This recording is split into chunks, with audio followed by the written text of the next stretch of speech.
Bismillah ar-Rahman ar-Rahim. In the name of Allah, most gracious, most merciful. We were talking about women's rights in Islam. And from the Islamic point of view, of course, women as part of the community and half of the population, they have their own rights.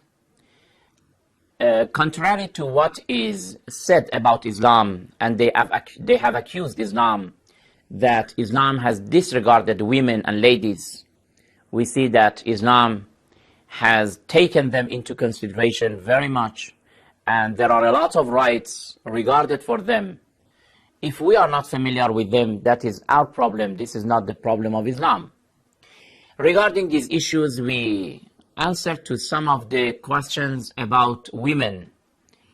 We answered the issue of inheritance, the issue of blood money, and also the issue of dowry. And today we want to talk about polygamy. This is one of the issues that the enemies of Islam have talked a lot about Islam and have accused Islam that why in Islam it is permitted for a man to marry more than one wife. Isn't it a kind of humiliation of the women and ladies? Isn't it a kind of considering superiority for men and inferiority for women? This is against human rights, against the rights of women, etc. A lot of issues they have attributed to Islam, but they have not understood the reality of the issue of polygamy. One point that I have to emphasize is that Islam does not look at the issues emotionally or politically or socially.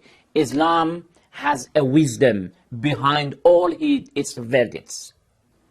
There is a logic behind all the Islamic commands.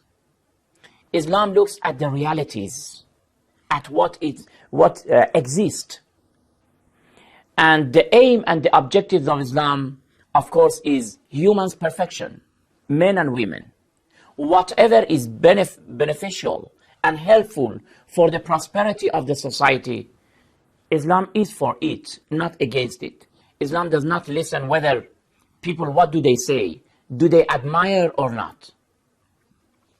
The issue of polygamy is not like that we allow a man in Islam that, okay, you are allowed and permitted to go and marry as much as you can. Not at all.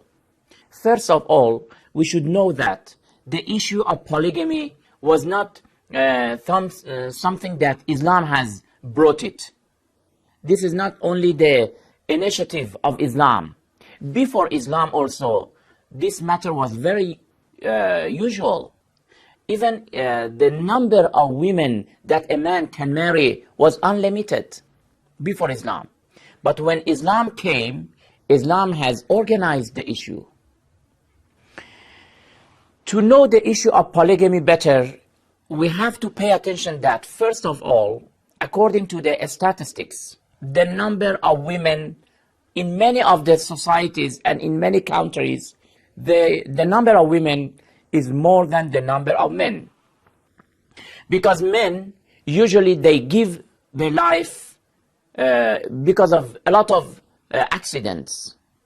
Because of accidents, because of war, because of other dangers that usually threaten the life of men. Usually men are being killed or they die, and this is why that usually the number of women increase.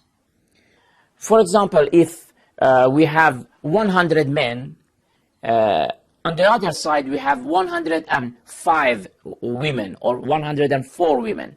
That is the proportion. Of course, it varies from a community to another. This is first. The number of women are usually more than the number of men. Secondly, we know that the sexual desires and faculty of a man and the sexual tendencies of a man is more than a woman. And also we know that because of the periods that women they do have, these are some of the causes that now we have to decide for the destiny of those women who have no husband.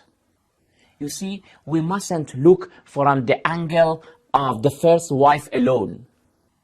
Let's study the matter from other angles.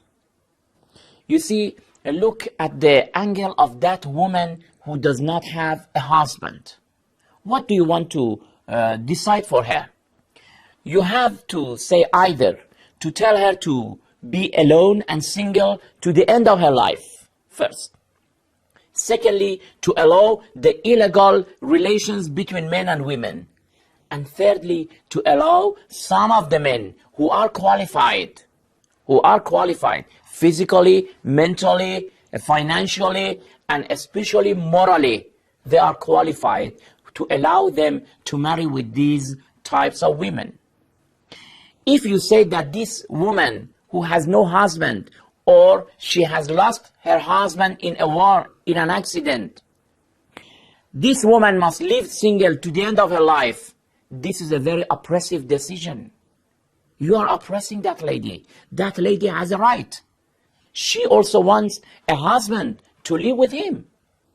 She wants somebody to rely on him.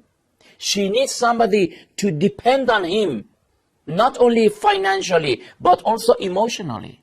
Secondly, if we allow men to have free relations besides their wives, this is in fact corruption, prostitution. You are allowing the issue of corruption to be spread among the society.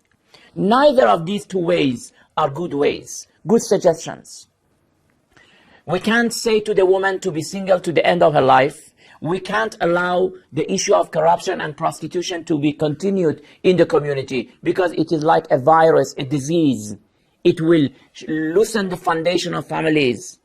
And thirdly, we can tell to very few men who are qualified. I am emphasizing, Islam emphasizes that if they are just, if they are capable financially and also morally, then they can come and they have to accept the tutelage or to be the husband of that wife. This is a reality. This is a real decision. This is for the prosperity of the community. We mustn't look at the matter emotionally. Let's look at the issues really and based on the realities. We will continue this topic, inshallah, in next program. Because of the time, I have to finish here. We will continue, and until then, thank you very much. Wassalamu alaikum wa rahmatullahi wa barakatuh.